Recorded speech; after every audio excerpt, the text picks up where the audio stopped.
Great. Well, we'll get going. Delighted that you can join us for a session on managing the risks of the remote workforce. I'm Sally from CRF, and I'm also delighted to introduce your host, Caroline Smith, Deputy General Counsel at HireRight. Before I invite Caroline to the stage, a couple of quick housekeeping points. If you would like to share your thoughts or ask a question, please type them in the comments box.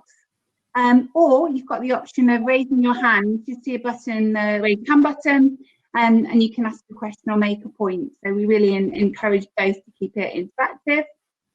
Our aim is that we are able to keep the conversations going after the session. And in addition, we'll ask Caroline to share any supplementary information which might be useful, depending on what emerges from today's session. If you don't want to receive this, please drop me an email at sally@crforum.co.uk or drop me a message in the private chat. So without further ado, I'll hand over to our session leader, Caroline, for the next 40 minutes. Welcome, Caroline.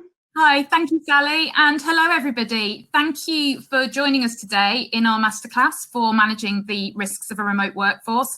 I have to say, at one point earlier today, I was considering changing this to managing the risks of providing a virtual conference seminar. I kind of feel slightly like I'm a character in Tron, if anyone can remember that movie where we're sort of slightly lost in a virtual world.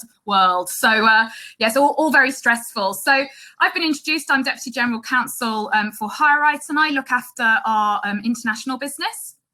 If we move on to the next slide, we'll just do a very quick intro about HireRight, and kind of, you know, this isn't to sort of talk too much about HireRight, but we're the premier global background screening and workforce solutions provider, which may not necessarily tailor so much to sort of what we're going to talk about today. But essentially what we do is we provide a service whereby we're helping our customers in various sector verticals to onboard their candidates and to manage the risk of that onboarding by verifying information that those individuals provide about themselves, be that their sort of work or education background or other items. And when this whole kind of, you know, saga of 2020 started, we really started to look at how our services could potentially help and assist our customers in managing any risks that might be associated with COVID-19 and workforces. And in order to do that, we actually as a team started to come together and really think about what the risks would be in terms of managing a remote workforce. And that's really how we've kind of got here today, was really through those discussions, and we found them quite interesting. So hopefully you'll find them interesting as well. I'm obviously a lawyer. I'm not going to bore you to death with legalese and lots of quotes about the GDPR. I might bore you, but hopefully not about the law. This is meant to be sort of slightly sort of higher level and just generally discussing the risks. What we're going to be doing throughout this, there'll be a couple of polls that we'll ask you to participate in. And then sort of the last portion of this, maybe 5 to 10 minutes, depending on how we run with time, we'll be asking the tables to break out, and we've got a little scenario for you to discuss. And then hopefully if we've got time, we can chat about that sort of more as a group. So moving on to our next slide.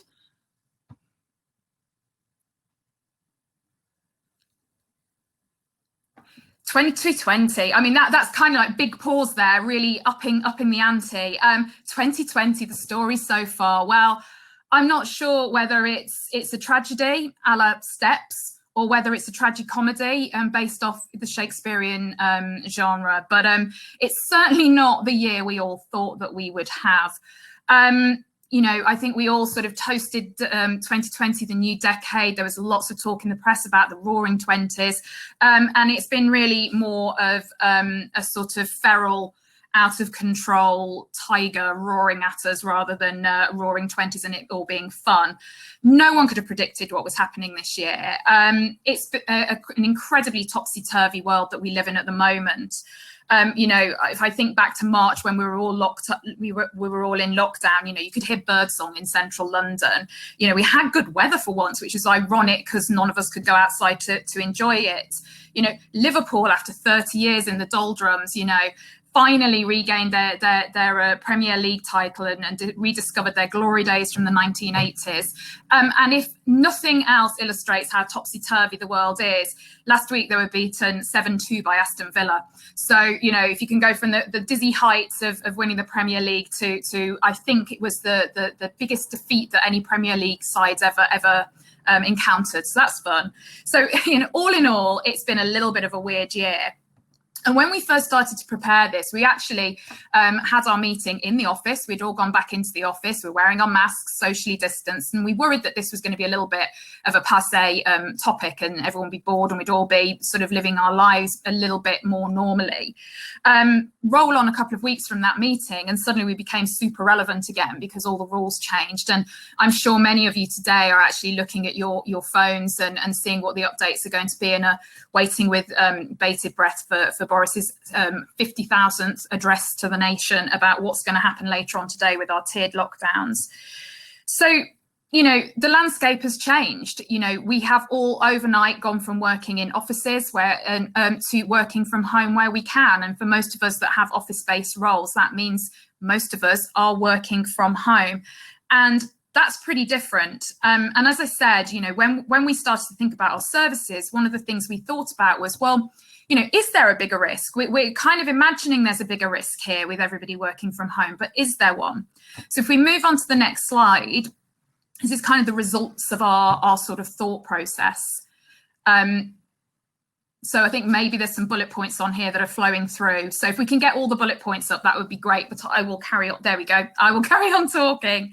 So there's additional risks that are associated with remote working. And we tried to figure out why are there additional risks. And one of the things that, you know, I think most of us who commute in and out of London or commute any distance during the day, you know, we've dreamt of an idyllic world where we no longer have to commute and that, you know, we can all work from home. But actually, on reflection, most of us have a different work personality to our home personalities. There's obviously crossover, but our workplace is a very defined space, and that act of commuting into work, stepping into your defined office space and then coming home again is a sort of unique and distinct piece from our sort of home lives. And with our remote working, we've lost that. We've lost all of those things that denote that we are now at work.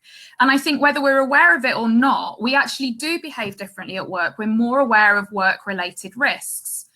Whereas at home, you know, the old adage of, you know, our homes are our castles. This is a place that we come to retreat. Work doesn't normally intrude so much into our day-to-day lives.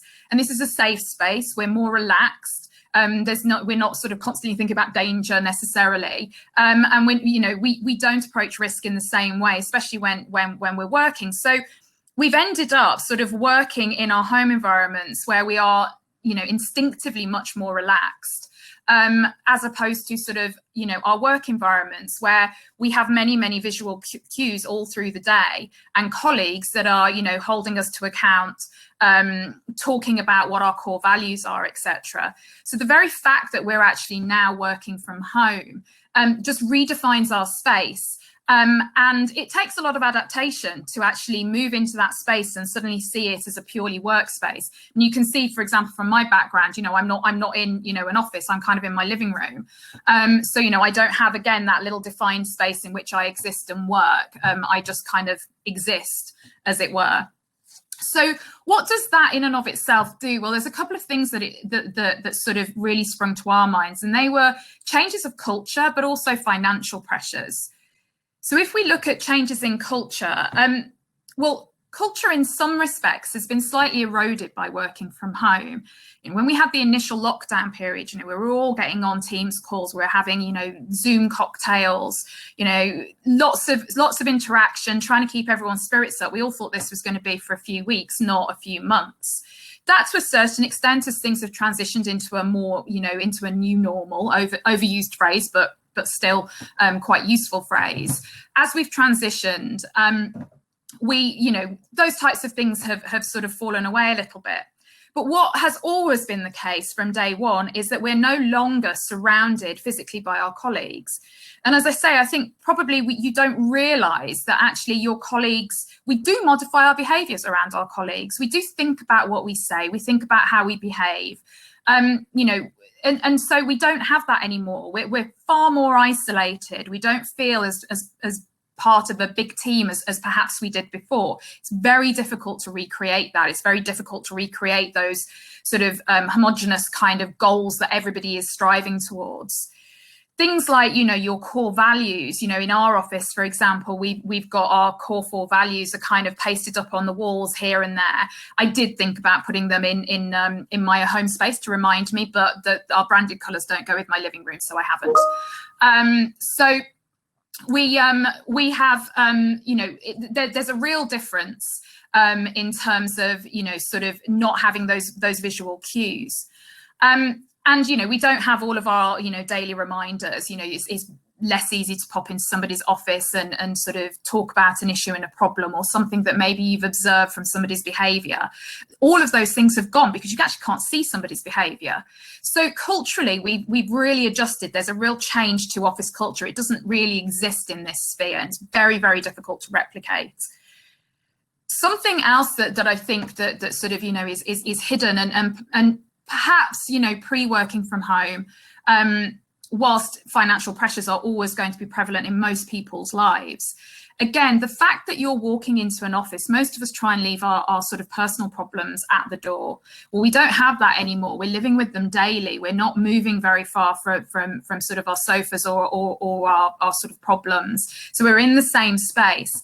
So, you know, any issues, any pressures that you have, financial or otherwise, are going to feel slightly more on top of you, and you're less able to disassociate yourself. With nobody around you, it's obviously going to be more tempting to give into those pressures as well if you do find yourself in that situation. And I think really importantly, you know, again, in the office, this is a defined space that you are operating in with a defined set of people. When we're working from home, whether we're sharing accommodation with our families, or we are in, as if we're younger or just we want to, we could be sharing accommodation with people who are not part of our families. So you could be in a flat share, for example, or a house share. So you have people that wouldn't normally be a risk to your business suddenly in your office space because everybody's space is now merged together. Now, you may be fine, you may not have any of these financial pressures, but those people around you may well do. And those risks you can't see, you can't pick up on those in a Teams call or any of the things we're trying to do to all keep connected. But they do exist. It's sort of a threat that we can't see. And again, it comes about because our workspace and our home space has merged. So we're going to go to our first poll, if we can. Let me see if we can do this. If it works, if it doesn't, we'll ditch the polls. I think it's going to work. We are going to ask you if the polls are going to come up, whether or not you have reviewed and updated your information security training to account for your workforce being remote. Ooh. I've just come out of the poll. So if you could vote now, that would be fantastic. Right, well, I don't really think that I need to keep this one open. That's a resounding no. Oh no, hang on. Oh, we got some change now. Again, it's like COVID-19, isn't it? It's all up and down.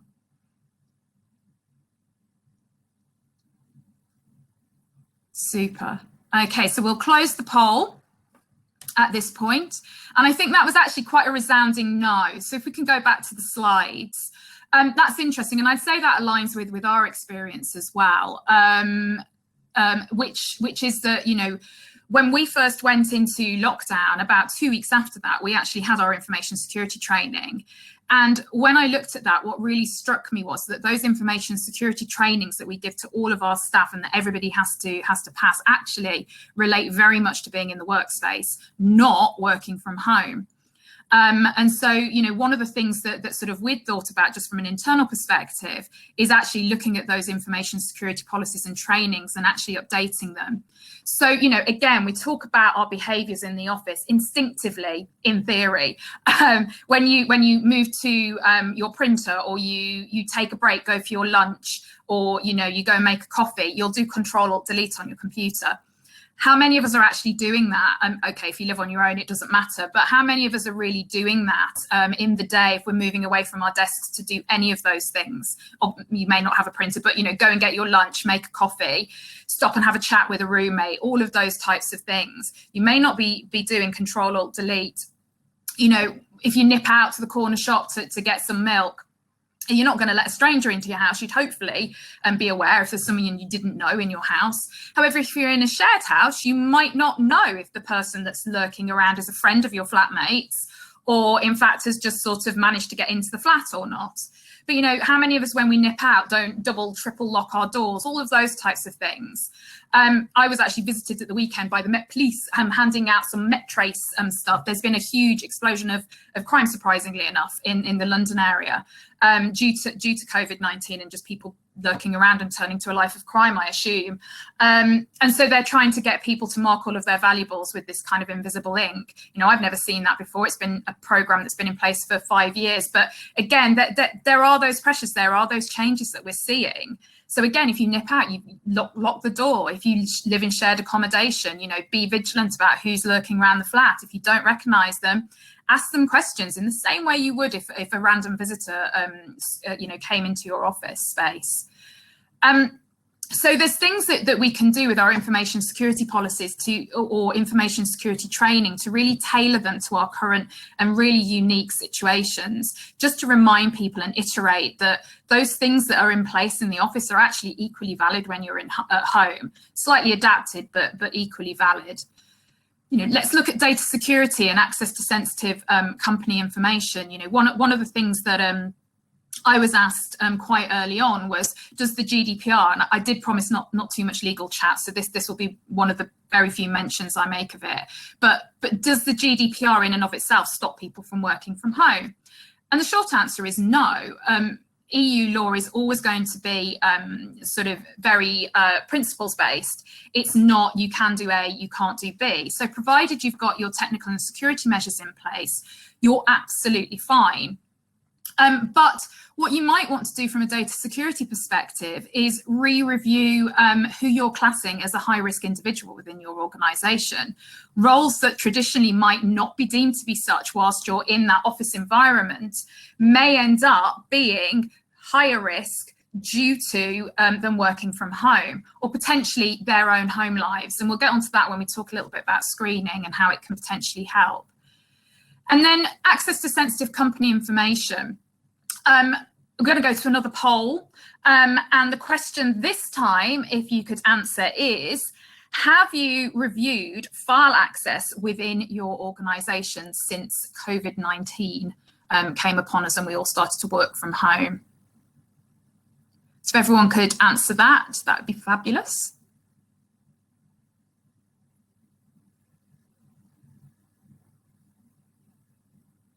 We'll just let it settle. Okie dokie. And then that's pretty settled. So we'll close the poll there. Again, the no's, I think, have it. And there's a pretty even split between yeses and not sure. So I think in general, sort of with not sure and no, we're looking more at no. So if we kind of go back to our slides, one of the things that we've been, you know, that we think about is sort of the data that you have to have access to when you're actually doing your job. So if I ever have a new team member join me, our IT team are always asking, you know, whose access rights do we replicate? And the starting assumption is always mine. But of course, with my role, I have access to a lot of information that perhaps a junior person in my team wouldn't, despite the fact that they're legally trained and qualified. So there's always a review of what does somebody really need to have access to in order to actually perform their job successfully. So again, one of the things that we might want to look at as we have this continued situation of working from home is access to that sensitive company information. So if we move on to the next slides. This is kind of where screening comes in. So we're going to actually go straight to a poll, which is very exciting. So have you had a screening policy in place for longer than 3 years? So if everyone could vote, that would be super.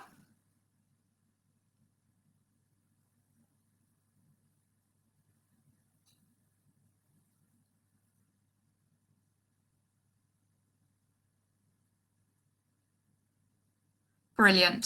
So that's settled down quite well. So actually most of you have, or there's quite a few not sures, but I think the majority here is yes, you have had a screening policy in place for longer than 3 years. And I'm going to move straight into the second poll question, which is, do you have employee rescreening in place? If you know. So if we could have the poll up for that one, that would be great. So if you could all vote now.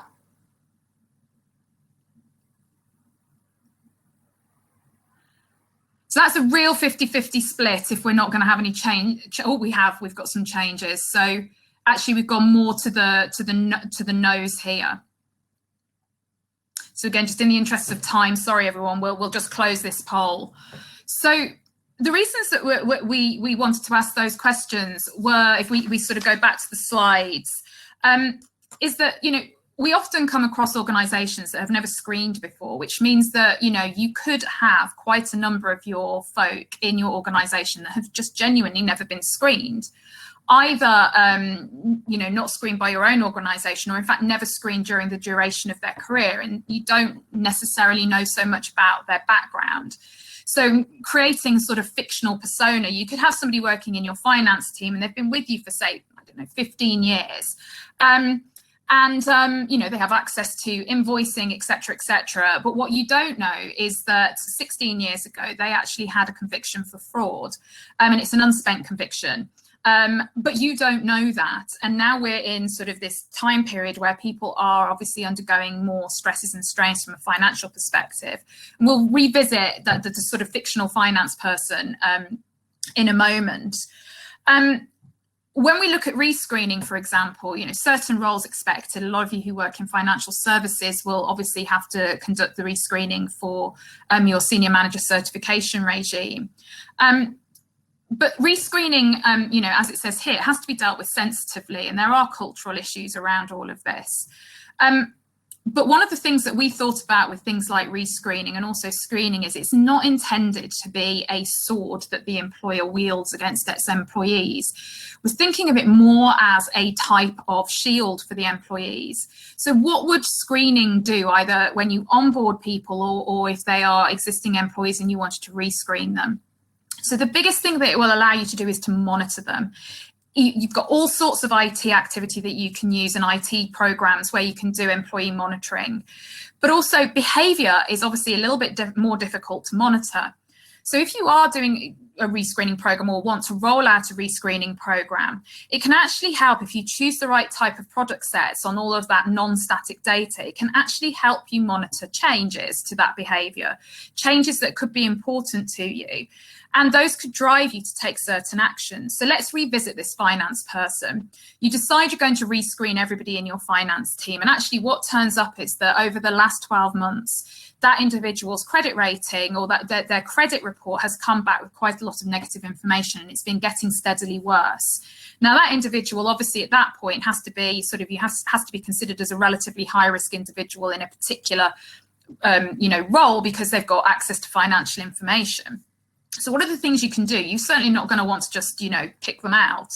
But things that you can do is review your access. So does that person over the years, have they ended up with more access to information than perhaps they really need to have to sort of do their job successfully?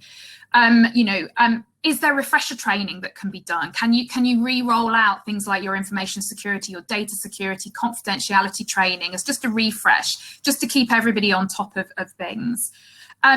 you might want to think about pastoral care. That individual is likely going through some quite difficult times at the moment, exacerbated potentially by things that are going on that you have no visibility to, that will be pressurizing them by the fact that they're actually not working in an office, they're working at home. So those pressures are there all the time. So pastoral care, having an avenue for people to actually discuss any issues that are coming up, would be something that could be quite powerful for that individual and help them feel supported. And then actually all of those things together can actually help to mitigate your risks. You're not having to take any action against that employee, but you are of course taking care of them and taking care of your risk. So for example, again, pastoral care could include something like looking at their holiday allocation. I don't know how many people are trying to bank all their holidays at the moment, but everybody needs a break. Just because we're not commuting doesn't mean we don't need breaks. So try and get that person out for a couple of weeks on their holiday or a week on their holiday, maybe change your HR policies so that people have to mandatorily take a week's leave before the end of the year. You could then monitor some of the work that they were doing without them necessarily being too aware of it. And again, help to manage your risk in that way. One of the big things is, well, does GDPR prevent us from doing all of this? And the answer to that, again, is no. And there are multiple reasons why you can process data. So you have to think about whether it's relevant and proportionate to the role of the person and the risks that you're currently encountering as a business. So we're going to go to the final poll of this slide and then talk a tiny bit more about this. If we could just go to poll number, I'm not sure which number it is, but anyway, that doesn't matter. So the question is, has COVID-19 made screening or rescreening more palatable or necessary in your business? So if you could all vote now.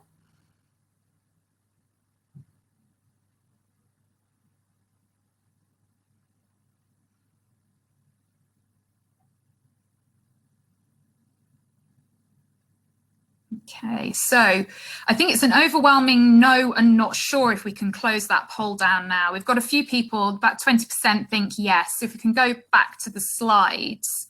But the majority are saying no or they're not sure. There's kind of almost an even split between those two. And I think actually it's interesting, if we look at the legislation as being a positive thing, it actually does enable us, if used in the right way, to actually look at our candidates or our employees a little bit more. So provided the processing you're doing is legitimate, relevant and proportionate to the risks and the roles of those individuals, there's an argument that actually rescreening or screening those individuals on arrival into the organisation or for the duration of their tenure actually is something that can be done regardless of where you may be hiring around the world. And there's things that you can do to make that process less intrusive. So one thing that you could potentially do is think about, as opposed to kind of I'm doing a criminal check on you, which can feel a little bit aggressive, you could do some sort of question-based rescreening. So you can do some general public information, media type searches, but you could also start to introduce questions, additional questions that pre-COVID potentially weren't relevant, but post-COVID potentially now are. So you're not going to ask a question of, do you live with other people? That's a little bit nosy. But what you could do is introduce a question in your screening that talks about, do you live with or cohabit with an individual who works at a competitor company? Now, the answer to that is no or yes, so you're not asking for any more personal details. But again, in relation to those yes answers, that's just another flag for you, again, not to use as a sword, but as a shield to kind of say, okay, well, maybe we just want to make sure we know how they're working, how they're set up. Is there anything further we can do to support that individual?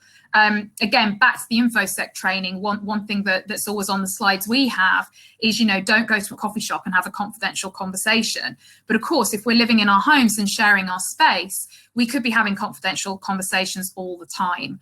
And that in and of itself could present a risk if you have a flatmate or somebody who is actually working at a competitor. So all of those things, again, just give you flags. So if we move to the final slide, I think it's not the final slide, but this is returning to work. Maybe at some point there'll be a glorious day when we all return to the office. But does returning to work actually eliminate the risk? Well, not entirely. It obviously allows us to step back into these defined roles of work person versus home person, which is going to be helpful. I think for most people, especially if you don't have you don't live in a household, going back and having your colleagues around you is going to be hugely beneficial for people's mental health, etc., which, I think most people have suffered a little bit from over the last few months. But it doesn't eliminate your risk. So, you've got to manage your workforce coming back in, and that could be bringing your remote workers back into the office. It could be bringing people back in from furlough. But also, of course, there's going to be natural attrition during this period. People aren't going to stay static. So you're also looking at understanding and knowing who those new folk are that you're hiring. So let's go to one of our poll questions. And the question is, do you think that workers coming back from furlough or into the office generally, but specifically furlough, should be rescreened before recommencing their work? So if you could vote now.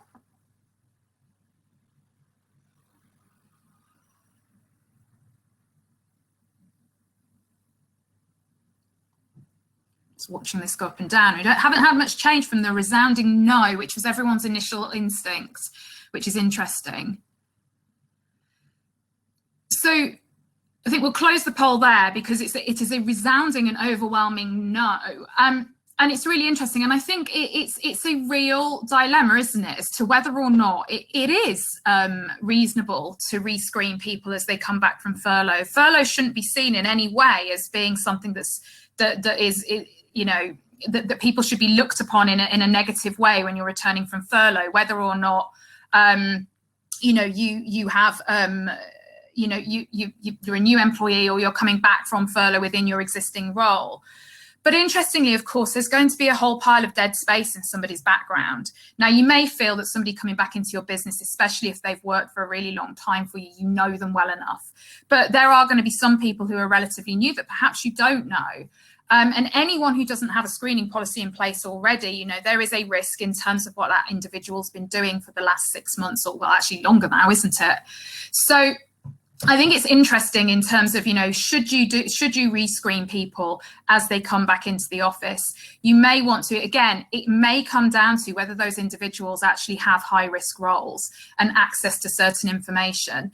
So it may be that you see certain roles where it does apply. So your finance roles, people who hold the reputation of a company in their hands or not. But it's an interesting question, I think. So we're going to go to the final slide, if that's okay. And this is our scenario where we'll ask you all to break out into the rooms. Sally, was there something that you wanted to raise? There's an interesting point that was come up on the chat, which a couple of people were discussing. Question from Charlotte: what about people working from countries other than the one they are employed in? What are the implications of this? If you've got time, if you had a point on it. Yeah, and I think it's really interesting, and it's something we've actually grappled with, because it comes down to sort of, these two things of balancing your risk. So a lot of people, they may be feeling quite isolated and may not actually, they may have come to England, for example, for their job, but their family lives elsewhere. And so from a pastoral perspective, you kind of want to support people to go back to a location that where they feel supported. That's going to bring out the best in them in terms of performance. But quite rightly, where you've got some jurisdictions are going to have some interesting rules or sort of viewpoints on how they monitor folk. So anyone going back to certain jurisdictions, I'm thinking about places like Russia or, for example, China, where we know that there is a greater sort of government influence over networks and view of those networks. Yes, that data security point is quite interesting. Again, folk will be using VPNs, but, if you're outside of your home country of network and you're trying to, for example, make sure your European data stays within the EU, somebody moving away could actually, cause real issues if they don't log in correctly and use correct VPNs or VDI, virtual desktop environments. There's real risks. And I think somebody's popped something on here about tax as well. Again, really interesting point. If you're living somewhere for over a certain period, will you suddenly start to have to pay tax in that jurisdiction jurisdiction as well as your jurisdiction that you're technically meant to be living in. So I think there's lots and lots of considerations, and it's a real balancing act between trying to look after your teams and give them that pastoral support versus actually creating more problems down the line with them being out of country and potentially being exposed to networks that aren't secure, networks that could be wonky. Some jurisdictions, the networks aren't going to be terribly reliable. And then, of course, employee tax implications. So it's something I think that has to be reviewed on a case-by-case basis, and potentially extra protocols put in place to deal with the information security piece of it. Brilliant. Thank you. I've got 5 minutes left, so I'll let you crack on. Super. Well, there's not going to be much time. But anyway, we've got 2 individuals. I won't read this out because you guys can all read it. But essentially 2 folks who have both working in the same company. One's in finance, one's in customer service. They have access to data. They were screened at various points. One lives with their family, one lives in a shared house. And based on what we've talked about today, if on your tables for a couple of minutes, you could just discuss which of the employees you would rescreen, if any of them. It may be that you wouldn't, and if you would, why. That would be fantastic. We've got a poll that we'll ask each table to vote on once you've broken out, and then once you come back, we'll see if we've got time to just chat about it. Okay, so hopefully the virtual world will take you back off to your tables. Perfect. So we've cut the chat a little bit short on the basis that we realised that you couldn't see the slides, and we are running really short on time. But hopefully, for anyone who did get the detail that was kind of on those slides, and I don't think we've probably got time for that last poll, because I'm conscious of time, is that both of those individuals we felt had real sort of pros and cons as to whether or not you would screen them on return to work. They both have lived in a mixed household, so there may be questions that you want to ask of them when they come back. Again, very generic around competitors. Do they live in a household with competitors? Especially because Bob Smith-Smythe works in finance. You might want to have a look at what access rights he's got. He was last screened in 2017, so that's quite some time ago. So you might want to just do a refresh, understand whether he's been under any pressures, etc.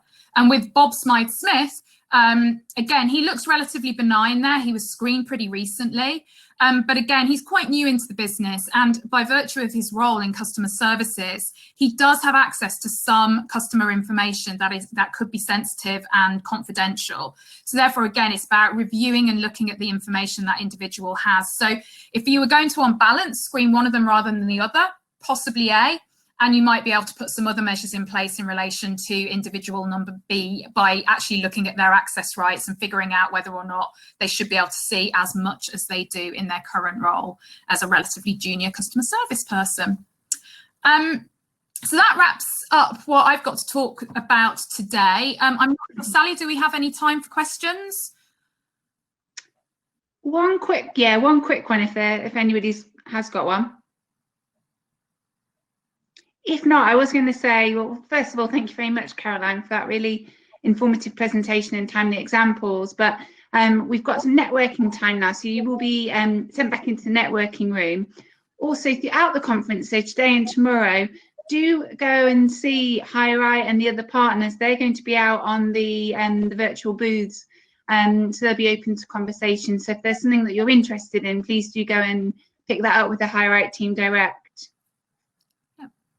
Thanks, everyone, and yeah, hopefully get to chat to a few of you in the in our new virtual rooms. Yeah, thank you very much, everyone. Enjoy the rest of the afternoon, and if you want to return to the networking area, please click on plenary at the top of the screen. That should have you headed back in the right direction.